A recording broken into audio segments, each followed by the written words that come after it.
FMCG খাতে বিক্রয় মূল্য বৃদ্ধি, ঝুড়ির আকার সর্বাধিক করা এবং গ্রাহক সম্পর্ক জোরদার করার জন্য আপসেলিং এবং ক্রস-সেলিং হল মূল কৌশল। আজ আমরা এই ভিডিওতে আপসেলিং এবং ক্রস-সেলিং নিয়ে আলোচনা করব। এফএমসিজিতে ক্রস-সেলিং হল গ্রাহকদের তাদের প্রাথমিক ক্রয়ের পাশাপাশি অতিরিক্ত, সম্পর্কিত বা পরিপূরক পণ্য কিনতে উৎসাহিত করার অনুশীলন।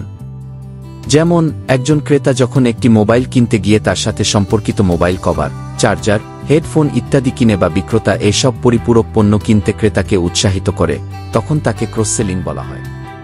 আপসেলিং হল একটি বিক্রয় কৌশল যেখানে আপনি একজন খুচরা বিক্রেতাকে তাদের প্রাথমিকভাবে ক্রয় করার পরিকল্পনা করা পণ্যের উচ্চমূল্যের বা আপগ্রেড সংস্করণ কিনতে উৎসাহিত করা। যেমন, একজন খুচরা বিক্রেতাকে 500 মিলি বোতলের পরিবর্তে 1 লিটারের বোতল রান্নার তেল মজুত করতে রাজি করানো, অথবা একজন ক্রেতাকে 32 জিবি র্যাম এর পরিবর্তে অধিকতর সুবিধা ও প্রিমিয়াম দেখিয়ে 64 জিবির মোবাইল সেট বিক্রি করা বা কিনতে উৎসাহিত করা। আপসেলিং এবং ক্রস-সেলিং এর মধ্যে মূল পার্থক্যগুলি কি কি? 1.